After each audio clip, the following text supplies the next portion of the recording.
Та бүхний өглөөний төмөн амгалан айлтгая. Тэгэхээр жил бүхэн манай орон нутгийн удирдлага Улаанбаатарт хүрэлцэн ирж тухайн жилийнхаа асуудлуудыг ярилцаж засгийн газар их хурал бусад олон чиглэлийн байгууллагуудтайгаа ярилцаж ингэж явдаг ийм уламжилтаа. Тэгээд энэ уламжлалын дагуу бас цуглаж байгаа. Дээрээс нь энэ жил бас энэ нутгийн удирдлага түүн тулгамдж байгаа асуудал сорилт ямар шийдлүүд байж болох вэ гэсэн ийм цаг үе олсон энэ асуудлаар ус та бүхэн хүрэлцэн ирж ярилцахаар ингэж цугласан байгаа нь бол их зөв юм аа гэж ингэж бодож байна. Тэгэхээр эхэнд нь миний нэг хэлэх санаа бол ер нь бидний сонгож авсан зам бидний явж байгаа өнөөгийн нэг нийгмийн байдалтай холбоотой зүгээр хоёр зүйлийг хэлье гэж ингэж бодсон. Нэг юм хоёр хэсэг ойлголт яваад байгаа. Нэг хэсэг нь за бидний сонгосон зам бол зөв ерөөсөө үүгээр явах ёстой гэсэн итгэцэн тэр нь бүр догма болчихсон. Ийм нэг хэсэг яваад байгаа. Өмнө бид нар дээхэн үед одоо хуучин үзэлтэн гэж хуучинсаг үзэлтэн гэж ярьдаг байлаа шүү дээ. Яг бүр нэг тийм хэлбэр рүү орцсон. Гэтэл дэлхийн нийт орчин нөхцөл бол маш их өөрчлөгдөж байгаа.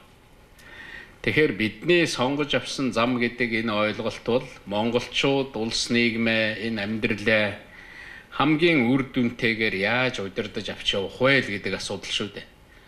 Түүний эрэл хайгуул байгаа. Тэгэхээр тэр хамгийн үр дүнтэй удирдлагад орон нутагт ч бай, төвдөж бай нийцэхгүй байгаа бол бид нар явж байгаа зүйлүүдээ солиод, өөрчлөөд, шинжилээд явах ёстой гэсэн нэг ийм юм байна. Хоёр дахь нэг хэсэг зүйл бол ерөөсөө бүх юм болохоо байцглаа. Одоо оргонгоор нь л өөрчлөхгүй бол эргүүлэхгүй бол болохгүй байна. Миний ярьж байгааг л хийхгүй бол ингээд болохоо боллоо гэсэн нэг ийм ойлголт байгаа. Тэгэхээр эндээс зүгээр нэг дүгнэлт хэлэхэд өнгөрсөн энэ хугацаанд 26 жил энэ одоо шинэ нийгэм энэ зүйл рүү бид нар шилжээд 26 жил болж байхад хүмүүс бид нар бүгдээрээ маш их суралцсан. Тэгээд нийгэм маань өөрөө маш их хэрсүү болсон гэдгийг ойлгох хэрэгтэй. Бас тийм нийгэмдээ наалдацгүй, халдацгүй тийм зүйл яриад нэг нийгэм маань хүлээж авч чадахгүй. Тэгэхээр зүгээр би эндээс юу гэж хэлэх гэж байна гэвэл өнөөдрийн энэ тогтолцоо улс төр энэ чиглэл бол сайжрах тал руугаа цаашаа явах байх. Нэх их унаад айхтар муутчихгүй байх. Бас нэх айхтар солигдоод өөр болоод мундаг болчихгүй байх. Ер нь ерөнхий гол дүн нуруу бол энэ чигээрээ л цаашаа үргэлжлэнэ. Мэдээж энэ түрүүчийн миний хэлдгээр өөрчлөлт шинжилэлт цаашаа ингэж явах нь ойлгомжтой. Ягаад гэвэл нийгмийн суурь маань хүмүүсийн ойлголт маань тэр хүмүүсийн авч байгаа мэдээлэл тийм хэмжээнд бий болж төлөвшөж чадлаа гэдгийг бас хэлэх ёстой. Тэгээ зүгээр дээрэс нь би нэг аливаа амжилттай нийгэмд байдаг нэг зүй тогтол байна. Ямар ч нийгэм бай, ямар ч нэртэй бай. Тэгэхээр энд би зүгээр гурван зүй тогтол эхэлж хэлье гэж бодсон. Нэгдүгээрт нь хүний эрх хэрэгчлөөт байдлыг хүндэтгэж байна. Эрх хэрэгчлөө үүрэг хариуцлага гэдгийг ижил тэнцүү авч үзэж байгаа. Манайх үүрэг хариуцлага гэдэг талаа их орхигдуулсан. Иргэн дээр ч бай, албан тушаалтан дээр ч бай. Тийм учраас эрх хэрэгчлөө үүрэг хариуцлагыг ижил тэнцүү авч явдаг. Хоёрдугаарт нь хуулиар засаглах ёсыг, хуулийн засаглалыг л хатуу мөрддөг. Хууль биелүүлдэг, хууль биелүүлээгүй зөрчсөн бол, ялангуяа албан тушаалтан зөрчсөн бол хариуцлага хүлээдэг. Хинч хуулийн гадна, хинч хуулийн дээр биш гэдэг ойлголт байна. Энэ бол амжилттай явж байгаа нийгмийн бас нэг зүй тогтол. Гурав дахь нэг зүй тогтол бол иргэдийн оролцоо, санаачлагыг дэмждэг. Нэгэн тал дээр иргэдийн өөрсдийнх нь байгуулж байгаа сайн сайхан явахын төлөө явж байгаа нийгэм учраас түүнийг дэмждэг нэг ийм гурван зүй тогтол байна. Үүндээ бид нар нийцүүлж ажиллаа харж явах ёстой гэж би ингэж хэлье гэж бодсон. Ер нь өнгөрсөн 25 жилд олон амжилт, ололт, олон зүйл байдаг энийг хүмүүс ярьдаг. Болохгүй зүйл дээр нь би зүгээр хоёрхан миний харж байгаагаар ялангуяа улс төрийн системд төв орон нутгийн удирдлага хаанаач гэсэн адилхан анхаарах ёстой хоёр их том дутагдал гэдэг юм уу? Хоёр том одоо засах ёстой зүйл байгаамаа. Нэгдүгээрт нь иргэдийн улс төрийн эрхийг ирнэ. Янз бүрийн аргаар булааж авах, иргэдийн улс төрийн эрхийг авч өөрсдөө хэрэгжүүлэх гэж оролдсон энэ оролдлого бол маш эрчимтэй явсан. Нэгдүгээрт нь энэ бол сонгуулиар дамжсан. Сонгуульд баахан хүн өрсөлддөг, сонгуулийн үеэр баахан ярьдаг. Тэгээ сонгуулийн үеэр нэг баахан гоё юм амладаг, тэгээ яваад өгдөг. Иргэд тэр сонгогдсон улсууд маань бидний эрхийг хэрэгжүүлнэ, биднийг төлөөлж ажиллана гэж боддог. Тэр ярьжсэн зүйлийнхаа ихэнхийг мартдаг. Одоо бид нар энэнийг нэг бодох хэрэгтэй. Өөр нэг юм болвол намаар дамжиж булааж авч байгаа. 1990 оны сонгуул шиг ардчилсан сонгуул ер нь Монголд дахиж болоогүй гэж хэлэхэд бараг хэлж болно доо. Тэр үед албан байгууллагууд нэр дэвшүүлдэг байсан шүү дээ. Гудамж, иргэдийн хороо, хэсэг нэр дэвшүүлдэг байсан. Санаж л байгаа байх. 2300 гаруй нэр дэвшигч дэвшиж байсан. Иргэд зүгээр цуглаад нэрээ дэвшүүлээд энэ хүн намайг төлөөлнө гэдээ явдаг байсан. Одоо бол зөвхөн нам дэвшүүлнэ, манай намын дэвшүүлсэн хүний төлөө та саналаа өгөхгүй бол бай гэдэг.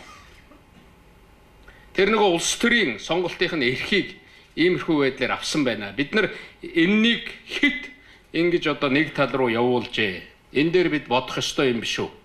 Орон нутагт ч адилхан, төвдөж адилхан ийм байдал ажиглагдчих. Тэгээ гарсан нөхдүүд ихэнх тохиолдолд өөрийн дур зургаар нөгөө иргэдийн нийтлэг эрх ашиг гэдэг ойлголт байхгүй. Өөрсдийнхөө дур зургаар явуулд. Энд байгаа засаг дарга нар, иргэдийн хурлын дарга нар нэг зүйлийг ойлгох хэрэгтэй шүү дээ. Ерөнхийлөгчөөсөө эхлээд бид бол эхлээд ард түмний хүн байх ёстой. Бид эхлээд ард түмний нийтлэг эрх ашигыг төлөөлдөг хүмүүс байх ёстой. Тэр нийтлэг эрх ашигт үйлчилдэг хүн байх ёстой. Дараа нь чи тэр намын хүн байж болно. Эхлээд би ард түмний хүн байх ёстой шүү. Эхлээд би энэ төлөөлж байгаа засаг захиргаан нутаг дэвсгэрийн нэгж дээр амьдарч байгаа иргэдийн нийтлэг эрх ашигын төлөө явах ёстой шүү. Тэнд үйлчлэгээ үзүүлэх ёстой гэдгээ маш их сайн ойлгомоор байна. Хоёр дахь нэг өнгөрсөн 25 жилд гарсан болохгүй болсон зүйл бол хариуцлага хүлээхээ байсан. Ямар ч сайхан нийгэм, ямар ч сайхан юм яриад тэнд албан тушаалт нь хариуцлага хүлээдэггүй бол тухайн нийгэм, тухайн байгууламж, тухайн тогтолцоо утгаа алддаг. Тэр хуулийн ч вэ, ёс зүйн ч вэ, сонгуулийн ч вэ бүх утгаа алддаг. Тэгэхээр энэ хариуцлага гэж юм алга болж байгаа. Тэгээ мэдсээр байж хуулийг зөрчдөг. Би хууль зөрчинэ. Намайг зөрчсөн байхад хэн ч яаж чадахгүй. Би хариуцлагаас ангид байж чадна гэж боддог. Бүр бүхэл бүтэн ийм бүлэглэл, зохион байгуулалт, ийм хэсэг нийгэмд бий болж гарч ирж шít. Энэ байдлыг бид нар зогсоохгүйгээр өнөөдөр бид энд хичнээн сайхан юм яриад явахгүй. Бид энэ хоёр зүйлийг засахын төлөө ажиллах ёстой гэж бодож байгаа. Ажиллаж байгаа. Тэгэхээр энэнийг яагаад яриад байгааг гэвэл өнөөдөр хүмүүсийн авж байгаа мэдээлэл, та бүхний хүүхдүүдийн авж байгаа мэдээлэл, иргэдийн авч байгаа мэдээлэл бол их өөр болсон. Орчин нөхцөл их өөрчлөгдсөн.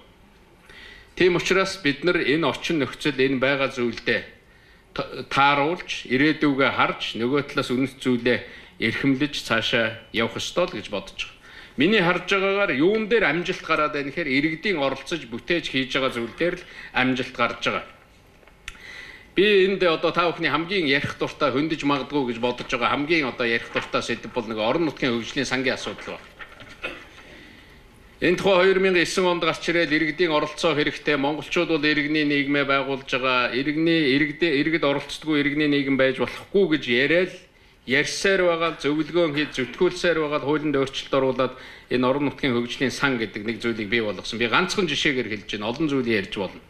2013 оноос эхлээд тодорхой томьёогоор мөнгө хуваарлж эхэлсэн.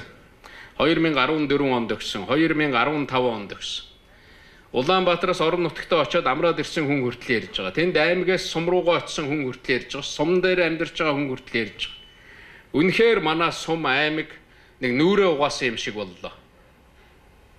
Шин юм шиг боллоо. Ажил хийгдэж байна гэж ярьдаг болсон.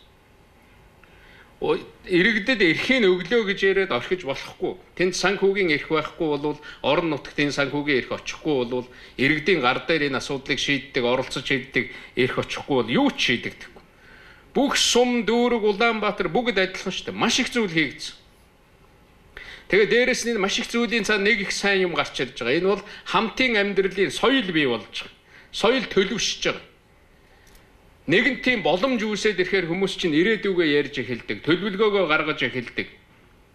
Тэгээ бүтээдэг, хийж байгаа бүтээж байгаа зүйлээрээ нийлээд хийж байгаа зүйлээрээ бахархдаг. Ийм болж эхэлж байгаа. Бүр нэг хүн ярьжсэн, гаднаас нэг залуу ирээд аймаг дээр очиж байж байгаа гадагш явах гэснээр ерөөсөө би аймагтаа үлдлээ. Би эндээ үлдээ. Манай аймагт чинь амьдрах хүн аятайхан амьдраад явах сайхан боломж бүрдэж байгаа юм биш үү? Заавал би гадагшаа явж яах юм. Одоо та бүхэн мэдж байгаа Улаанбаатар руу нөгөө хөдөөнөөс нүүдэг нүүдэл нэг үе болоход бүр татраад эргээд аймаг руугаа эргээд сум руугаа очдог ийм үзэгдлүүд нэлээд олон аймаг дээр гарч байгаа шүү дээ. Өөрсдөө мэдж байгаа. Тэндээ очиж амьдрий. Энд утаанд энд төгжрээнд байгаад яхав гэсэн. Иймэрхүү ойлголтууд нэмэгдэж эхэлж байна. Энэ бол би бол сайн зүйлээ гэж бодож байна. Гэтэл энэ сайн зүйлийн хажуугаар сар зүйл байгаа. Манайхан энэ ийм сайн санаачлаг гаргаа хэрэгжүүлж яхад хариуцлагагүй удирдлага, хариуцлагагүй хүмүүсийн буруу ажиллагаанаас болоод одоо энэний чинь буцааж булааж авч шít. Одоо орон нутгийн хөгжлийн санд мөнгө төвлөрүүлэхэ болий, багасгая. Тэгээд өгч байгаа мөнгөөч гэсэн бүрэн өгдөггүй ийм байдал руу очиж байгаа. Хууль зөрчдөг, дураараа загнадаг, дундаас нь завшдаг, иргэдээсээ асуудаггүй, нөгөө нэг асуудлынхаа эренбийг тогтоодгүй, хийж байгаа ажил дээрээ иргэдийн хяналтыг тавиулдаггүй, түүнээсээ болоод чанаргүй гүйцэтгэлтэй болдог. Тэгээд түүнийгээ тордоод додомдоо цаашаа аваад явах тэр иргэдийн оролцоог бий болгож чадаагүй. Энэ механизм тогтоогоогүй. Эннээс болоод энэ иргэдэд очиж исэн энэ сайн эрх энэ юм бол буцаж унах гээд байна. Тийм учраас энэ удирдлагын бүтлгүүтлээс болж энэ хайрын сайхан юм яаран болох ийм чиглэл рүү очиж байгаа. Тэгэхээр үүнийг бид нар хамтраад та бүхэн энэнийг ойлгосон байхад, иргэд ойлгосон байхад энэнийг засч чадна гэдэгт бол би итгэж байгаа. Хамгийн том хүндрэл юунаас гарч ийн гэхээр орон нутгийн хөгжлийн сан дээр ерөөсөө сан хөгжилтөнд бүрэн хийгдэхгүй байна. Та нар бүгдээрээ мэдж байгаа. 2013 онд мөнгө төлөвлөсөн, тэр төлөвлөсөн мөнгөний 11% бүрэн хийгээгүй. 2014 онд энэ бүрэн санхүүжилт өгөөгүй хувь нь 32% болж 32% болж доошоо бууссан. 2015 онд 34% болж доошоо бууссан. Ямар мөнгө төлөвлөсөн гэхээр 2013 онд 187.4 тэрбум төгрөг анх орон нутгийн хөгжлийн санд төлөвлөж бүх сум аймаг дүүрэг хотод хуваарлж исэн. 2014 онд үүнийг өсгөөд 284.7 тэрбум төгрөг. 2015 онд шууд доошоо унж байгаа. 127.1 тэрбум төгрөг болж унсан. Одоо 2016 онд би ерөөсөө саяын төсвийн хуулийн дээр нэг л юм их хурлын гишүүд бусд улсууд хэлж байсан. Та нарын орон нутгийн хөгжлийн сангийн мөнгийг л хасч болохгүй ш. 2016 он ямар ч хүндрэлтэй байсан гэсэн өгөөрөө гэж. 16 онд 131 тэрбум төгрөг л төлөвлөгдсөн байна. Тэгэхээр 2014 он хамгийн өндөр 284.7 тэрбумаас 2016 оны саяын төлөвлөгдсөн 131 тэрбумыг хасахаар ерөнхийдөө хамгийн өндөр өгчөөсөн үеэс 154.4 тэрбум төгрөг орон нутгийн санхүүжилтэнд 3 жилийн дотор ерөөсө бүр 50%-аас доошоо 60-70%-аар дутуу олгож ийн л да. Энэ ямар учиртай юм бэ? Та нар ажиллаа хийж чадахгүй байгаа юм. Энэ мөнгө үнэхээр юм болохгүй байгаа юм. Би миний түрүүчийн хэлдэг санал дутагдал гэдэг бол ганц нэг газар, цөөхөн газар л гарч байгаа гэж харж байгаа. Энийг ингэж багасгах үндэслэл энэ болох ёсгүй шүү дээ. Би бол энэ асуудлыг та бүхэн ярих байх гэж бодож байгаа. Тэгээ сүүлийн 3 жил орон нутгийн хөгжлийн санд санхүүжүүлээгүй үлдэгдэл 153.5 тэрбум төгрөг болсон. Баахан ажил төлөвлөдөг, урьдчилаад нөгөө концесс гэдгээр хийлэгдэг, эргээд мөнгө нь ороод ирнэ, сангийн яамнаас ирнэ гэдэг нэг зовлон байдаг шүү дээ. Жилийн эхэнд олгодгүй, нөгөө хавар дулааны улиралд олгодоггүй, бүр явж өвөл олгодог, он давж нэг юм ирнэ үү, ирэхгүй байна уу, ийм л байдалд ордог шүү дээ та бүхэн. Энэ асуудлаа нэг хүнд мэдэртэл яагаад ярьж болдгоо юм бэ? Үүний чинь одоо энэ Монголын иргэд мэдрээд байна. Хүмүүс мэдээд байна. Очсон мөнгийг манай ард иргэд орон нутгийн удирдлагууд сайн газараа зөв зохион байгуулж зөв юмдаа хийж чадж гин гэж ингэж үзэж байгаа. Тэгэхээр эндээс би их хурл руу нэг хууль оруулаад сангийн яамтай яриад бас сайн явахгүй байгаа. Би цаашаа нэг зүйлийг заавал хийх ёстой л гэж бодож байгаа. Тэгээд нэг юм хоёр шалгууртаа бид нар судлаад яваад байна. Бас нэг удаа ороод бүрэн буцаасан. За нэгдэх зарчмаа тогтъё. Ерөөсө хуулинд нэг зарчмыг заавал зааж өгье. Урдах жилийн санхүүжилтийн төвчнөөс орон нутгийн хөгжлийн сангийн мөнгийг бууруулахгүй байя гэдэг. Энэнийг бүр хуульчилж өгье. Энийг бууруулахгүй оруулж ирж байгаа. Хоёрдугаарт нь хүн амын асуудал. Тэр нэг тодорхой томьёо байгаа. Хүн амын асуудлыг гол шалгуураа болгож тавья. Янз бүрийн хөв тавьж янз бүрээр л ярьсан. Ер нь 40% байхад бол болох юм уу да гэсэн нэг ийм зүйл байна. Дээрээс нь би нэг нэмж хэлэх гэсэн юм бол иргэд төсвөөс ямар ч мөнгө өгөөгүй та бүхэн дэмжээгүй байхад орон нутагт нэг сайн хөдөлгөөн үүсэж байгаа. Энэ үүсээгүй газар үүсгэх хэрэгтэй, дэмжих хэрэгтэй. Хуримтлалын бүлгүүд гэж. Сум бүхэн дээр хуримтлалын бүлэг цуглуулах хэрэгтэй. Баг бүхэн дээр хуримтлалын бүлэг бий болгооч, аймаг бүхэндээ, хороо бүхэндээ, хэсэг бүхэндээ хуримтлалын бүлэг бий болгооч. Мянган төгрөгөө нийлүүлээд хуримтлалын бүлэг бий болгож байгаа шүү дээ. Мянган төгрөг нийлүүлээд. Тэгээд түүгээрээ тэр ямар хөөрхөн ажил хийж байна. Бие биендээ ядарч зүдэрсэндээ тусалж байна. Зүгээр л иргэд өөрсдийнхөө хүрч ядж байгаа хэдэн төгрөгөө дундаасаа цуглуулад ийм зүйлийг сайн санаачлагаараа хийж байгаа шүү. Тэгэхэд энэ орон нутгийн хөгжлийн сангаас очиж байгаа тодорхой мөнгөөр, тодорхой хуваар тэдний санаачлагыг дэмждэг, шалгуураар дэмждэг байх ёстой л гэж бодож байгаа. Тэгээд орон нутгийн энэ удирдлага энэ дээр цаашдаа анхаарахад нэг хоёр тодорхой зүйл байгаа гэдгийг бас хэлье гэж бодож байгаа. Хэрвээ орон нутагт эдийн засаг, санхүү, хүний нөөцийн эрх мэдлийг өгөөгүй болвол энэ орон нутгийн удирдлага гэж томилоод энэ тэндээс сонгоно. Одоо нэг модны юм ярьдаг боллоо шүү. Тэр засаг даргаыг тэндээс нь сонгоно барина. Гэвч энэ эрх мэдэл байгаагүй гад хичнээн сонгоод яах юм бэ? Хичнээн үүнийг өөрчлөөд яах юм бэ? Өнөөгийнхөөрөө байж болно. Тэгвэл эдийн засгийн, тэр санхүүгийн, тэр хүний нөөцийн, тэр эрх мэдлүүдийн өг. Тэгээд хуулинд байгаа шүү дээ. Тодорхой их хурлаас за энэс дотгошоогоо, энэ төвшөнд, энэс доошоогоо орон нутаг ямар хураамжаа чөлөөлөхий, ямар татвараа чөлөөлөхий шийдгээд тэрнийг иргэдийн хурал нь шийддэг. Тэгээд орж ирж байгаа орлогоо зарцуулдаг, чөлөөлдөг. Тэр зүйлээ орон нутгийн шийддэг байх явдал бол маш их чухал. Дээрээс нэг ярих ёстой юм бол их хурал дээр ярьж ирж бүх юм энэ хуваарлаад өгчдөг. Энэ юмыг цаашдаа энэ төсвийн хуулийн та нар нэг ярьж байгаа, судалгаа хийж байгаа болимоор байгаа юм да олон жил ярьлаа шүү дээ. Ер нь орон нутгийн удирдлага, аймгийн засаг дарга юм уу иргэдийн хурал ярьж байгаа төсвийнхаа төлөвлөгөөг сангийн яамн дээр авчирдаг. Сангийн яамтаа засгийн газартаа хэлэлцээр хийгээл за манад өгөх юм чинь энэ байна гэж бүтнээр нь батлуулж авдаг. Орон нутагт очиод орон нутгийн хурал нь тэр зүйл заал тэр 1-2 төгрөгөөр нь тэр задаргааг нь хийдэг. Ингэх юм бол орон нутгийн хурал гэдэг чинь жинхэнэ амьдрал, жинхэнэ ажилтаа болно шүү дээ. Жинхэнэ бид нар чинь энэ хүмүүсийн төлөө асуудал шийдэж байгаа юм байна гэдгийг ойлгоно. Дээрээс нь тэр орон нутгаас төвлөрүүлэх тэр боломж юм нь юу байна гэдгийг. Энэ асуудлыг нэг судлаад өнөөдрийн судлаач янз бүрийн улсууд ярина гэсэн энэ дээр ярилцах байхад гэж би ингэж бодож байгаа. Дараагийн нэг их чухал зарчим байгаа шүү. Үндсэн хуулийн чухал зарчим. Хэрвээ үндсэн хуулинд нийцэж байгаа бол тухайн асуудлаар тусгаалan хууль гараагүй бол орон нутгийн иргэдийн хурал хэм хэмжээ тогтоогоод орон нутагтаа тохирсон хууль зөрчөөгүй тэр тухайн асуудлаар гарсан хуулийг зөрчөөгүй тийм зохицуулалт нь хийгдэг бол үндсэн хуулинд нийцүүлж хэм хэмжээ тогтоож тэр иргэдийнхээ эрх ашигын төлөө үйлчлэгээ үзүүлэх хэрэгтэй байна. Энэ бол үндсэн хуулийн тулгуур заалтуудын нэг шүү. Энэнийг манай төвд байгаа зарим нэг толгоонууд мушигдаг, улс төржүүлдэг, буруу тийшээ авч тавих гэдэг нэг ийм ойлголтууд байна. Энэ зүйлүүд дээр манай энэ үеэр та бүхэн бол ярих байхаа гэж ингэж бодож байна. Миний эхний зүгээр энэ нээлтийн үгэндээ хэлэх гэсэн эхний нэг санаа нэгдэх том хэсэг бол энэ орон нутгийн удирдлага үүнтэй холбоотой асуудал байсан. За хоёр дахь асуудал би түрүүн хэлсэн. Ер нь хариуцлагатай холбоотой зүйл байгаа гэж. Энэ хариуцлагын асуудлыг бид нар шийдэх хэрэгтэй. Энэ дээр санаачлаг гаргаж их зүтгүүлж байгаа. Нэг хүний санаачлагч байна уу, хоёр хүний санаачлагч байна уу, нийгмийн санаачлагч байна уу? Ажил болгохын төлөө бид явах л ёстой. Эндээс бид нар буцах ёсгүй. Шилэн дансны хууль гэж 2015 оны 1 сарын 1-ээс бид нар мөрдсөн. Одоо энэ шилэн дансны хууль гэдэг юмыг мөрдснөөс хоошоогоо бүгдээрээ нэг 6100 гаруй төсвийн ерөнхийлөн захирагч гэж байгаа. Энэ хүмүүс тэр нягтлангууд нэг юм хоорондоо ярьдаг, ойлгодог болсон шүү дээ. Наад зах нь хой цаан чинь шилэн дансны хууль байгаа ш. Юу болж гин гэж ярьдаг. Дээрээс нь засаг дарга нар над хүмүүс хэлж гин лээ. Сумын ч бай, хаанхын ч бай. Бүх ерөнхийлөн захирагчдын ширээний ном бол тэр шилэн дансны хууль гэдэг юм болсон байна. Тэрний зурхын зураа тодруулахын тодруулаад ингээд тавьчихсан. За тэрнийг энэ юу болоод байна гэдэг.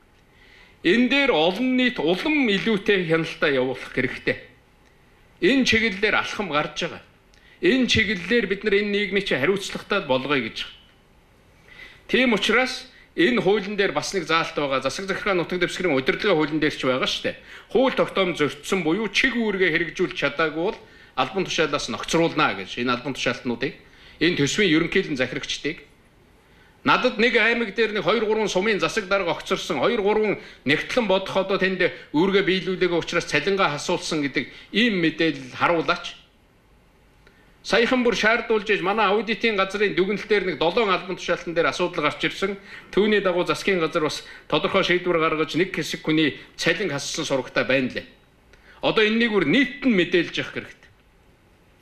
Энэ ажлыг цаашаа эрчимтэй бид нар хийх хэрэгтэй гэж ингэж бодож байна. Хамгийн гол нэг асуудал бол энэ ард түмний мөнгө шүү дээ. Албан тушаалтны мөнгө гэж хаанч байхгүй дарга нараа.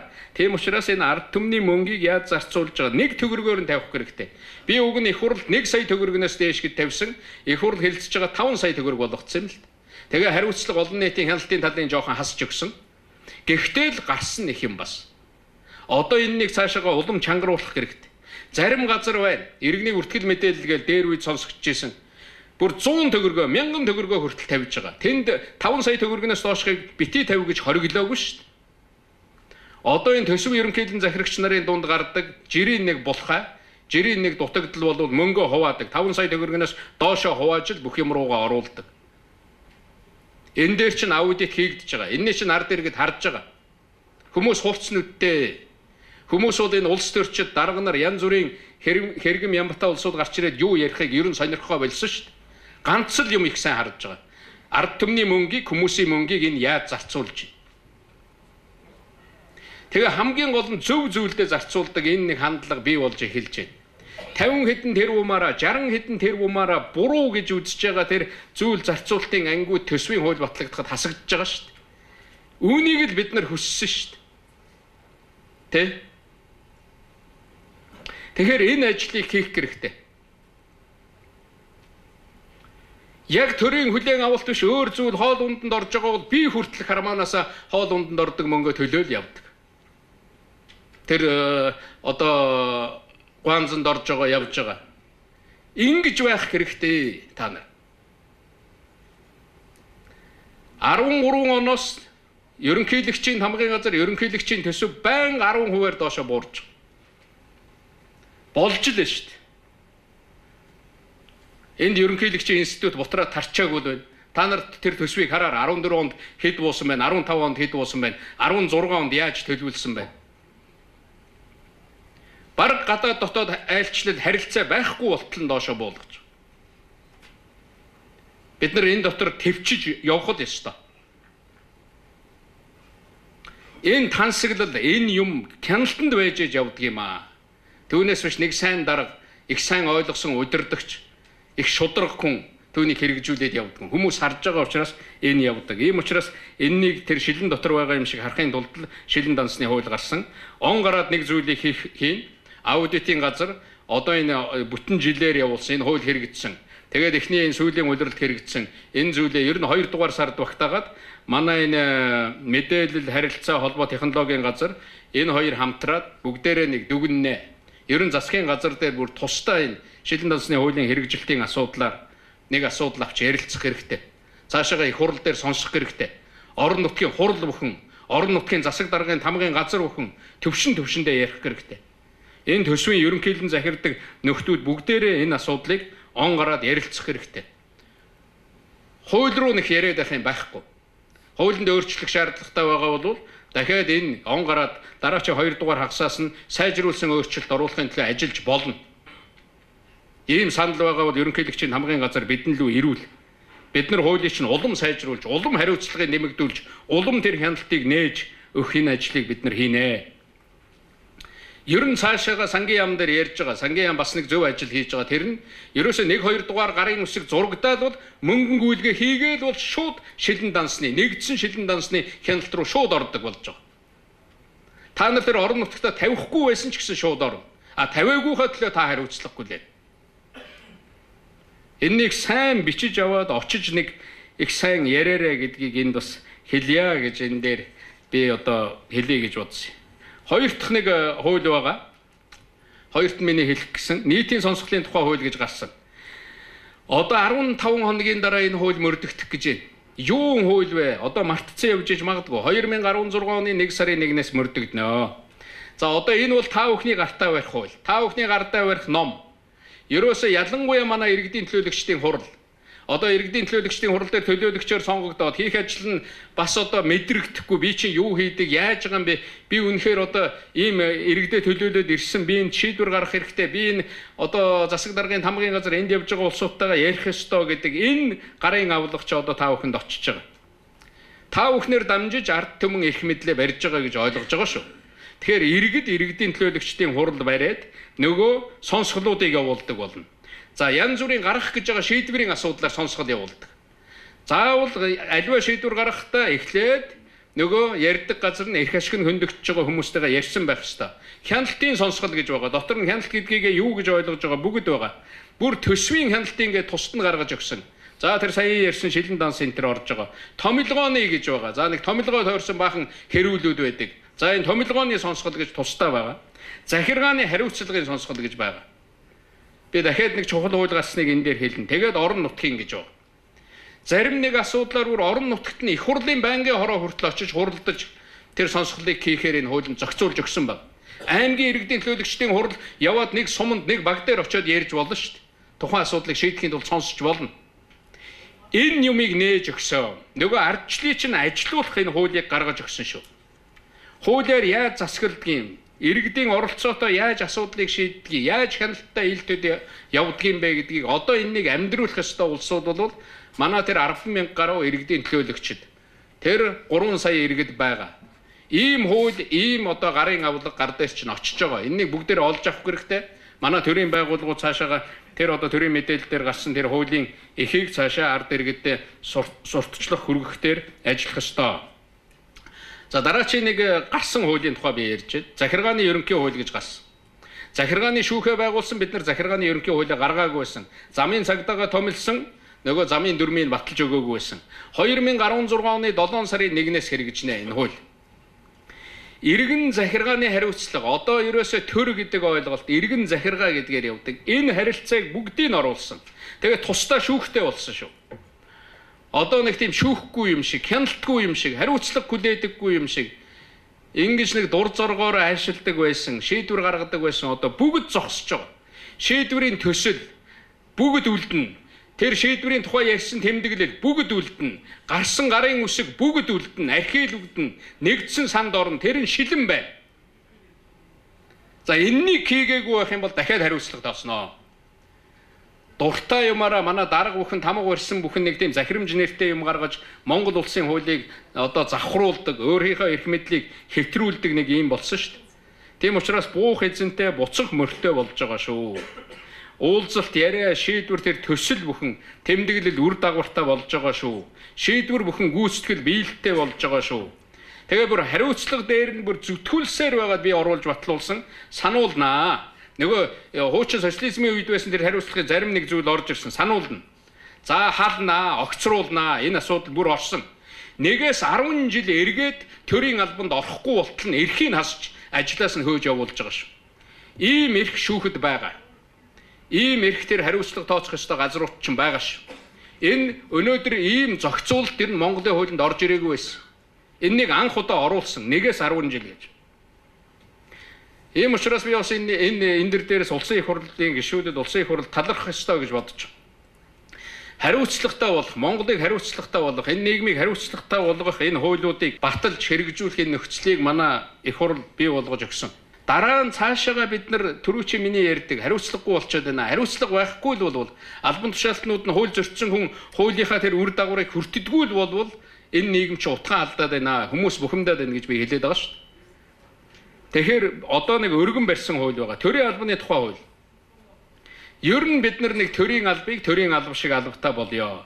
Төрийн алба шатлалтаа, шалгууртаа мэрэгжлийн болж байгаа. Хэдэн жил ажиллаад би ямар болох вэ? Би өнөөдөр энд ийм хамгийн бага шатлалтаас орлоо 30 жилийн дараа би миний хамгийн дээд албан тушаал хэн байх болоо? Явж төрийн нарийн бичгийн даргал байх ба. Энэ бүхнийг маш нарийн зохицуулж өгсөн. Төрийн алба тэр улс төрөөс ангид байдаг. Тэр нам яаж оролцдог байдаг. Тэр бүх юмыг зааглаж тусгаад нөгсөн. Төрийн албаны зөвлөл энэ засгийн газар, орон нутагт байгаа засаг даргын хамгийн газар яаж харьцах эрх үүргүүдийг хийж өгсөн. Нэг дарга нэг сайд очоод хэдэн хүн солихыг зааж өгсөн шүү. Энэ хуулийг одоо завааруулж болохгүй.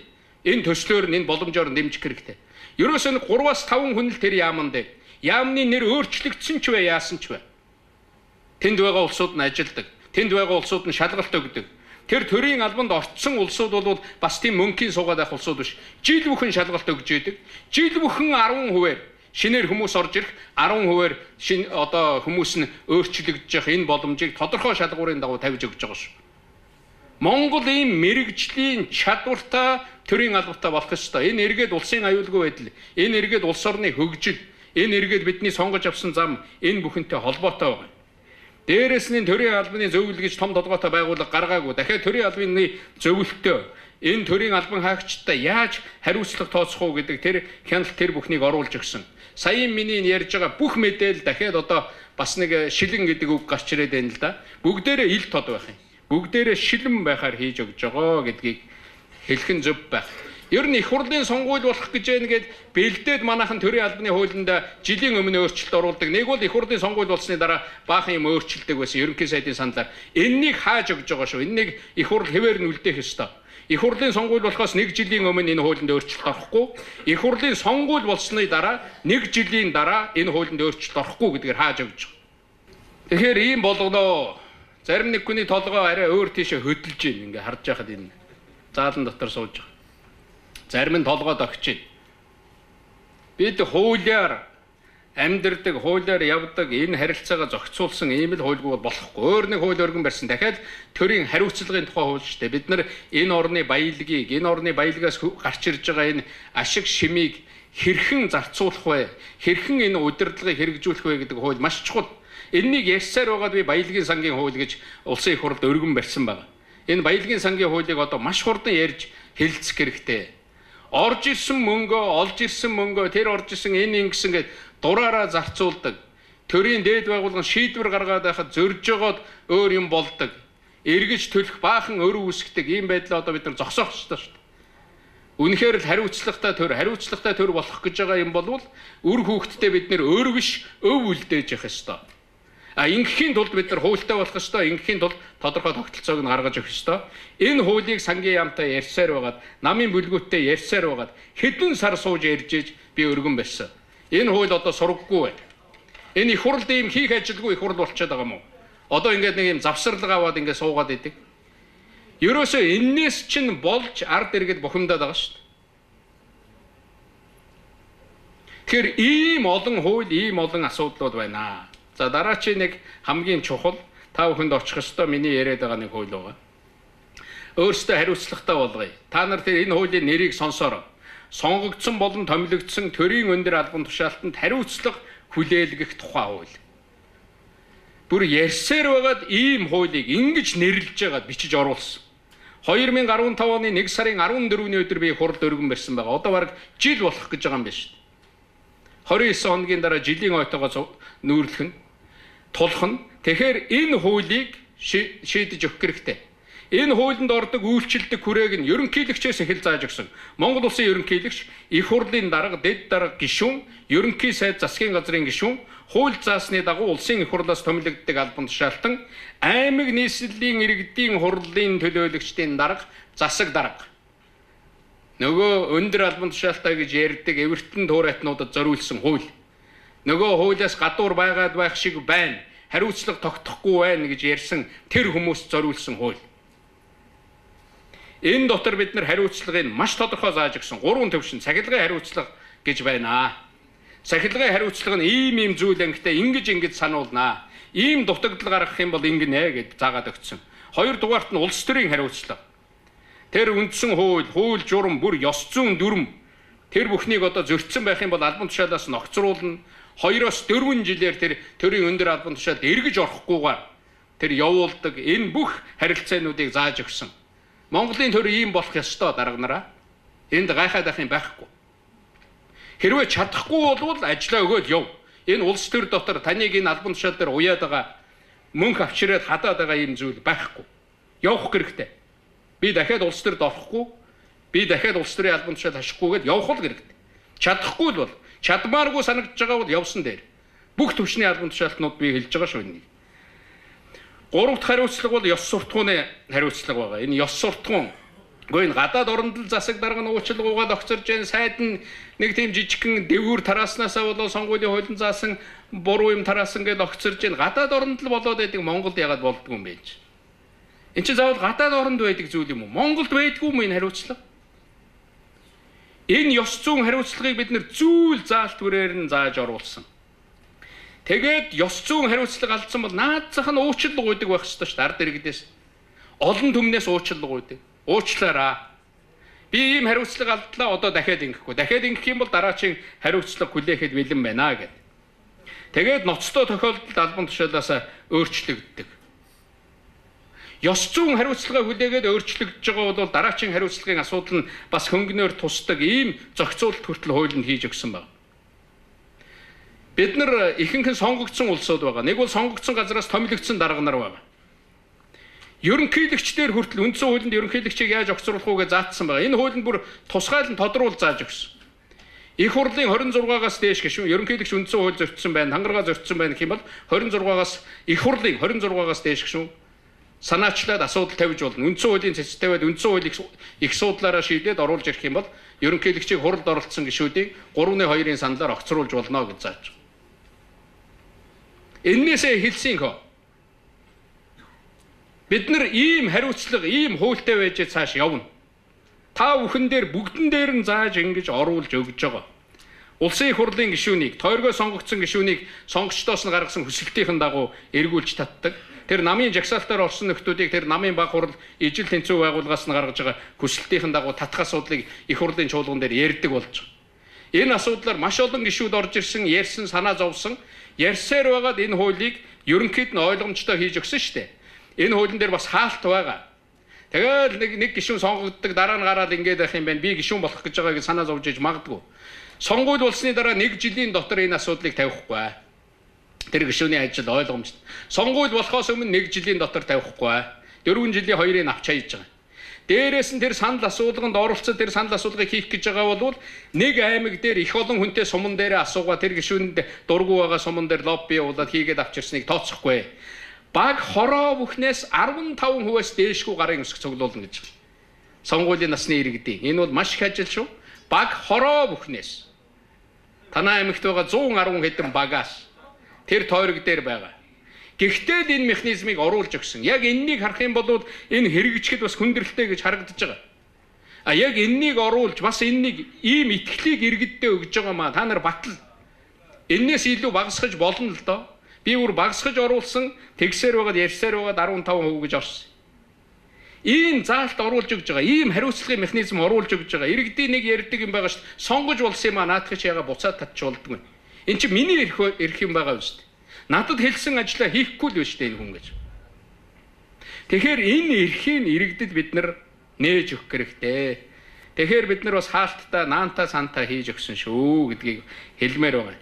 Тэгээд албан тушаалтныг огцруулах асуудал тавих юм бол иргэдийн хурал улсын их хурал дээр тавих юм бол 2 хоногийн дотор албан тушаалтанд мэдэгдэн 2 хоногийн дотор мэдэгдсэн байхад тэр албан тушаалтан тухайн цаг хугацаанд гарч тэр одоо огцруулах асуудал нь үндэслэлтэй байна уу үндэслэлгүй байна уу гэдгийг олон нийтэд гарч мэдээлэл хийн. Зарим нь ихэнх нь л одоо би ингээгүй худлаа байна л гэж мэдээлдэг шүү дээ. Дараачийн шат нь болохоор тэр их хурал сая нөгөө сонсголын хуулиар их хурал дээр иргэдийн төлөөлөгчийн хурал дээр тэр сумандч адилхан би гагцхүү үннийг мэдүүлэхэд тангаргалыг хэрв худал мэдүүлвэл хуулийн хариуцлага хүлээнэ гэж тангар өргөж жагаад тэгээд тэр улсуудын байцаалтанд ордог, асуултанд ордог болно. Манайхан ч нуудаг.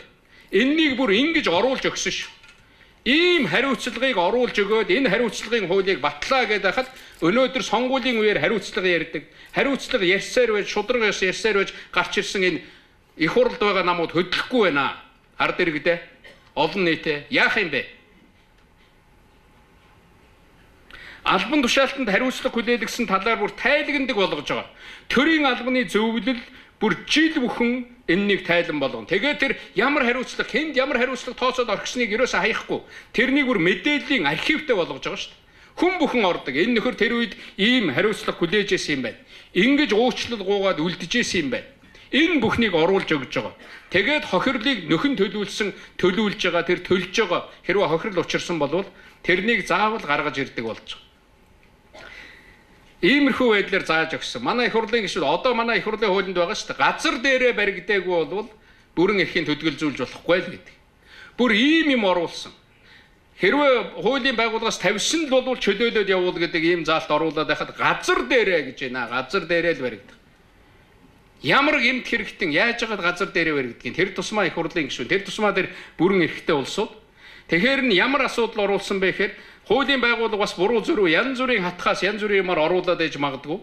Ерөнхий прокурор асуудал оруулаад тухайн гишүүн чөлөөлөгдөд шүүхээр ороод гэмт хэрэг үйлдээгүй гэж нотлогдох юм бол ерөнхий прокурорыг огцруулах асуудлыг ярих үндслэл болгодог болгосон. Нөгөө талаас нь ингэж балансжуулж тэнцвэржүүлж өгж байгаа. Хуулийг бид нар ийм учир утгатай болгож хийж өгж байгаа. Олон удаа ярьж энэ заалтыг оруулсан шүү. Тэгэхээр энд хардаад энд одоо сүрдээд ингээд ах шаардлага байхгүй. Ер нь энэ бүрэн эрх эдлэх гэдэг нэг ийм ойлголт. Ерөөсөө их хурлын гишүүн болно гэд хууль зөрчсөн байж магадгүй этгээдүүд бүр их хурл руу өөрөө гүйдэг байсан. Одоо нэг ноцтой байдал бий боллоо. Их хурлд орж хууль зөрчих гэж их хурл руу зүтгэдэг болоод байна шүү дээ. Тэр бүрэн эрх гэдэг юмыг авах юм бол би тэнд фракц зохион байгуулж болно. Тэнд би бүлэгэл зохион байгуулж болно. Би тэнд зохион байгуулалт хийж болно. Түүгээр дамжуулаад би энэ Монголын ард түмний баялагийг цөлмөж болно. Монголчуудыг мохоож болно. Хийж бүтээж байгаа улсуудыг дарамтлж болно. Зогсоож болно гэдэг ийм ойлголттой болчихлоо шүү. Одоо хууль зөрчих гэж тэр бүрэн эрхийг авах гэж зүтгэдэг болчиход байна. Өмнө нь би хууль зөрчигдсэн байж магадгүй гэдэг зарим нэг нь зүхтаж тэнлүү зүтгэдэг байсан. Энэ их ноцтой байдал үүссэн. Энэнийг одоо зогсоохгүй бол энэ Монголын ард түмэн зогсоо гэж шаардаад байгаа. Энэнийг бид нар зогсоохгүй л бол болохгүй байна. Тэгээ өөр нэг ноцтой байдал бий. Нэг бүрэн эрхэн дуусаад дараачийн бүрэн эрхтэй залгадаг. Ийм тохиолдлууд олон байсан. Их хурлын гишүүн гээл шүүжэн дуудажэн гээл шүүх хуулийн байгууллагаас дуудаад байдгүй. Яг дараачийн сонгуул эхлэхдээ нэр нь дэвшээл дахиад явцдаг. Би нэр дэвшигч их хурлын гишүүн хэвээрээ. Ингээл залгаад яваад байдаг. Ингээл залгаад зүхтаад байдаг. Энэнийг та нар бүгд харж байгаа. Ийм этгээдүүдийг зогсоох хэрэгтэй. Нэг бүрэн эрхийн хугацаанд асуудал үүссэн л бол тэр дараачийн сонгуульд нэр дэвших хэрэггүй л байх ёстой. Энэнийг бид нар хуульчилж өгөх хэрэгтэй. Ингэхгүйгээр явахгүй. Одоо нэг тийм өндөр албан тушаалтын янз бүрийн улсуудад ярихаар л нэг л тийм 1939 оныг сансан. 1939 он боллоо, хэлмэгдэл боллоо. Би энэ дээр бүр мэдэгдэл хий. Цаг хугацааны хувьд ч тогтолцооны хувьд ч 1939 он давтагдах боломжгүй. Хэлмэгдүүлэлт давтагдах боломжгүй. Монгол улс үндсэн хуулиа баталсан. Монгол улс хүний эрх хэрэгчлөөг хүндэтгэдэг болсон. Тэр цаазын ялыг бүр эрүүгийн хуулинаасаа сая авч хаялаа. Боломжгүй шүү.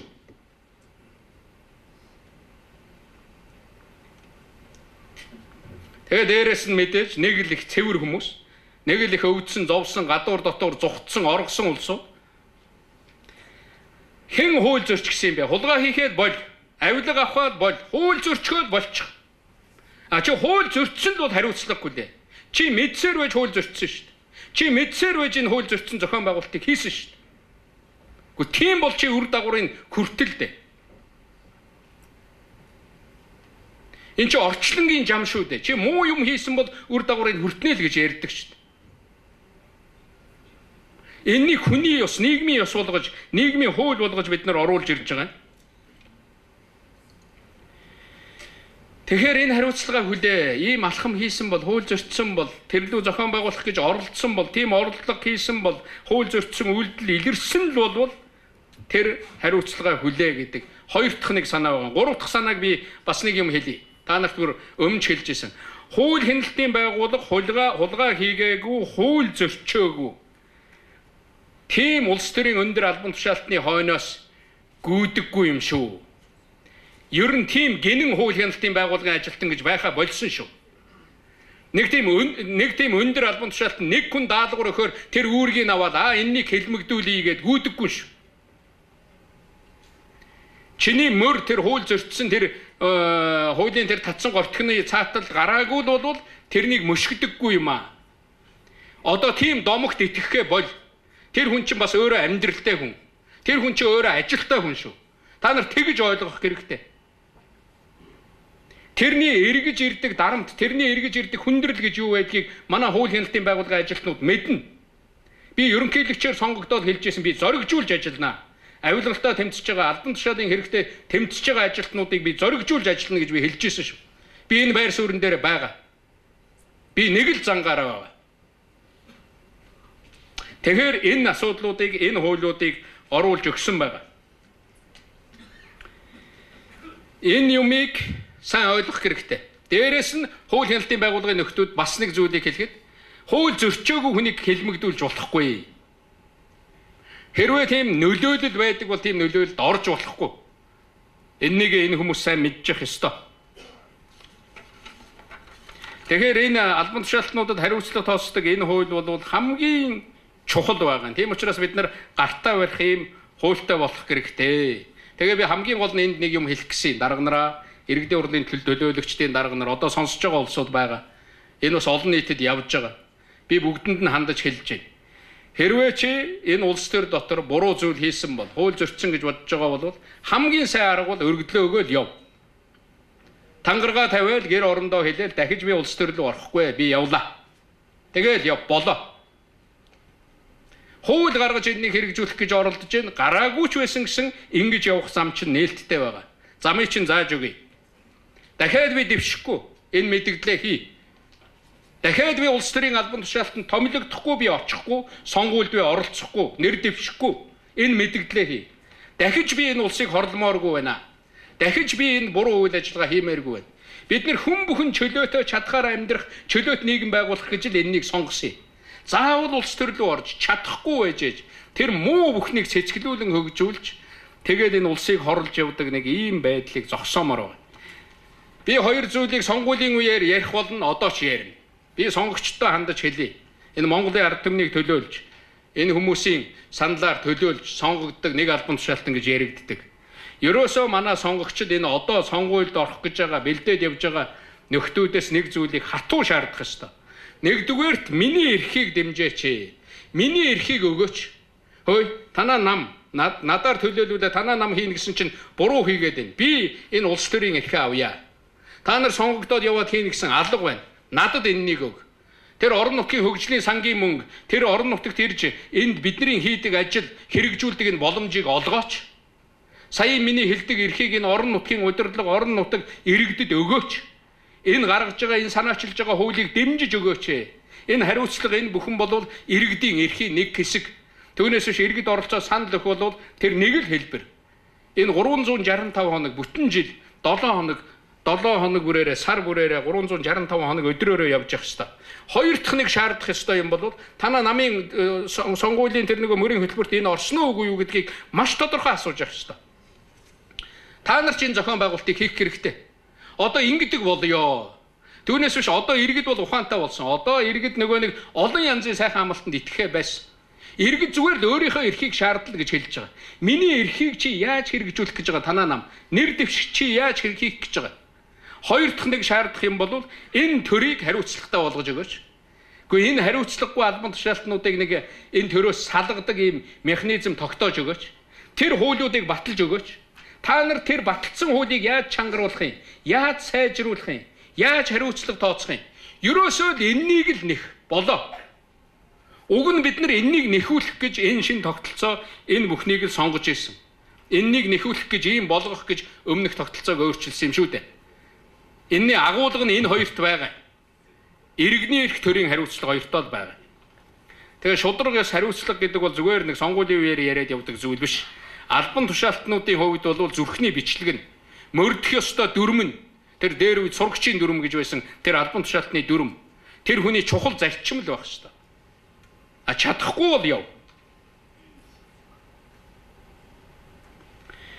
Би ер нь иргэд хүмүүс бол муу зүйлүүдийг өөрчилж чадна гэж итгэдэг.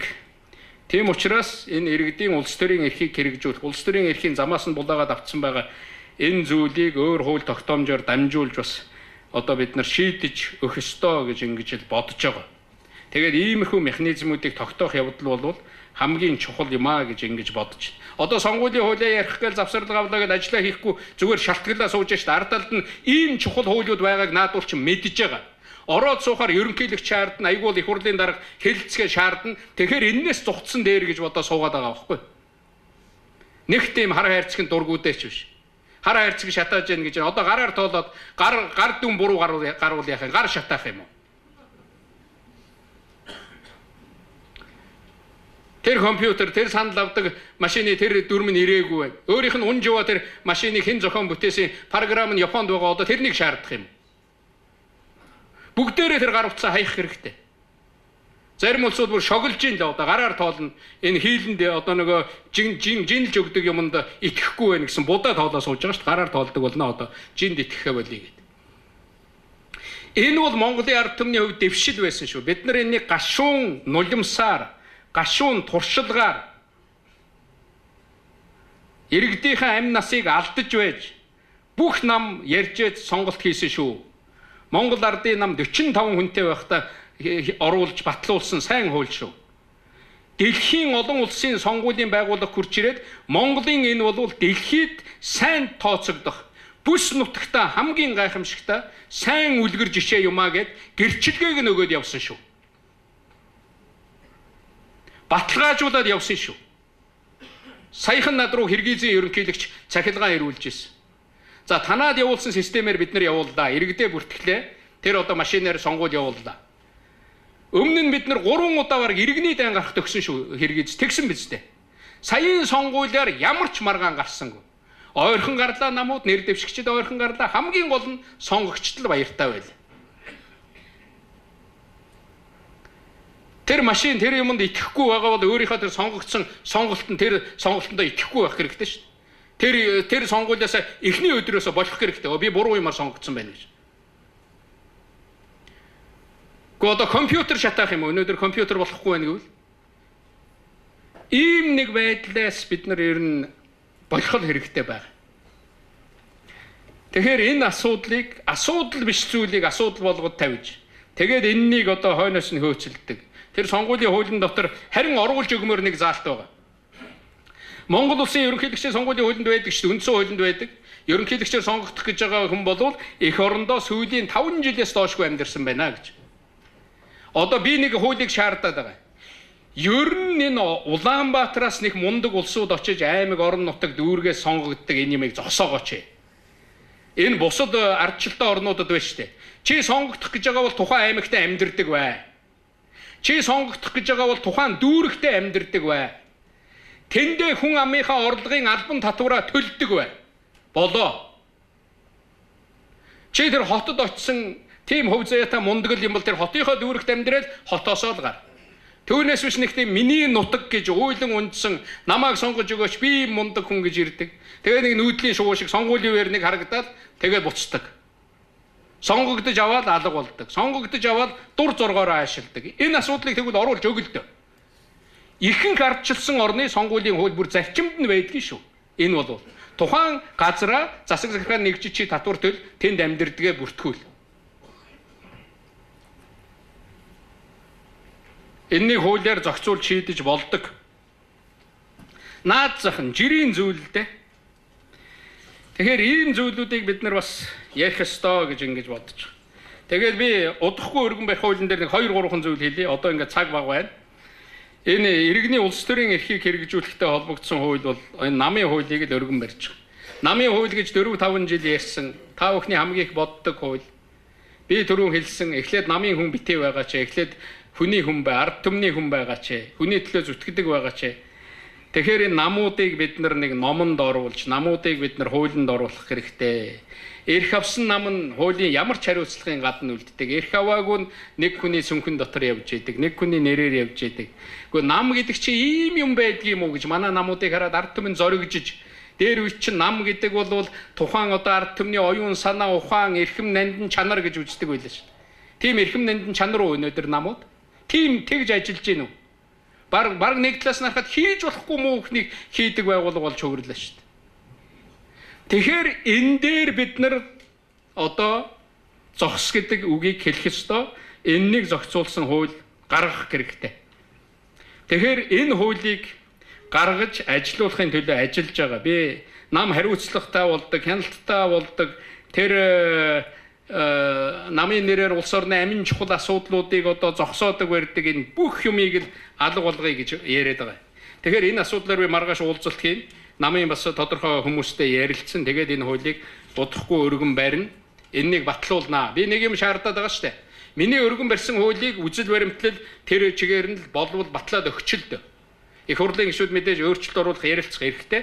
Гэхдээ тэрний бити хөндөө хариуцлага хүлээх бол би хариуцлага хүлээе. Дээр нь иргэний улс төрийн эрхийн тухай асуудлыг бид нар ер нь нэг тусна хуулиар шийдвэрлэх хэрэгтэй. Одоо санал асуулга явуулна л гэн үндсэн хуулинд өөрчлөлт оруулна л гэн. Энэ үндсэн хуулинд өөрчлөлт оруулах асуудал ч уг нь хуультай. Үндсэн хуулинд нэмэлт өөрчлөлт оруулах тухай хууль гэдэг. Тэр хуулинд бол энэ асуудлыг их хурлын гишүүд санаачлагч өргөн барих юм бол 30 хоногийн дотор их хурл хэлэлцэх ёстой. 30 хоногийн дотор их хурл хэлэлцээгүй байгаа учраас энэ асуудал бол одоо энэ сонгуул хүртэл ав шийдэгдэхгүй нэ. Гэхдээ энэ асуудлаар ярилцлага өрнөлөө. Энэ ярилцлагыг одоо олон нийтийн хүрээнд, мэрэгжилтнүүдийн хүрээнд, судлаачдын хүрээнд, улс төрчдийн хүрээнд, намуудын хүрээнд өргөн өрнүүлэх хэрэгтэй, өргөн ярилцах хэрэгтэй л гэж бодож байна. Гэхдээ нэг зарчмаа барьсан дээр хуулиар л энэ асуудал шийдэгдэх ёстой. Хууль нь байгаа. Дээрээс нь улс төрийн эрхийг, иргэний улс төрийн эрхийг хэрэгжүүлэх тухай, иргэний улс төрийн эрхийн тухай хуультай болохгүй юм байна. Ерөөсөө тэр нөгөө нэг санал асуулга явуулъя, орон нутгтаа асууя, референдум явуулъя, нийтийн санал асуулга гэж яриад байдаг чинь дандаа иргэний улс төрийн эрх юм байна лээ. Намын хуулиас гадна, сонгуулийн хуулиас гадна бид нар яг тэр намтай адилхан иргэн маань ямар эрх мэдэлтэй, иргэн маань яаж оролцохын гэдэг тэр эрхийг олгосон, тэр боломжийг олгосон энэ хуулийг бид нар гаргах шаардлагатай болж байгаа. Энэ хуулийг оруулъя гэж ингэж бодож байна. Олон хууль байгаа, олон зүйл байгаа. Би энд ингээд товчлие гэж бодож байна. Та бүхэн эрх үйлчлэлтийн тухай ярих байх. Дотоод гадаад бодлого гэдэг энэ засгийн газар бусад бүх чиглэлээр ярилцах байхаа. Эх он цагуудад бидэнд маш их хариуцлагатай шийдвэр гаргах ийм он цагууд ирж байгаа шүү гэдгийг хэлэх хэрэгтэй. Ер нь энэ Монгол улсыг нэг бидний эх орон, миний юм гэж нэг өөрийн юм гэж нэг ханддаг энэ хандлагыг бид нар төлөвшүүлэх ёстой шүү. Монголын төлөө хийж байгаа сайн ажил бол бид бүгд л оролцох ёстой. Би оролцох ёстой. Би орж байгаа гэж ингэж л бодох хэрэгтэй. Энэ эх орноо нэг өөрийн гэр шиг, өөрийн юм шиг хайрлах хэрэгтэй, дэмжих хэрэгтэй, энэний төлөө зүтгэх хэрэгтэй гэдгийг л хэлье. Ингээд анхаарал тавьсан та бүхэнд баярлалаа. Энэ зөвлөгөөний үйл ажиллагаанд амжилт хүсье. Зөвлөгөөнөөс гарах баримт бичиг одоо та бүхний санаа бодлыг чилээж гарч байгаа энэ бүх зүйлд анхаарнаа. Төлөөлөл болж ажиллахын төлөө зүтгэнэ. Цаашдаач ажиллах болно гэдгийг энд дахин хэлье.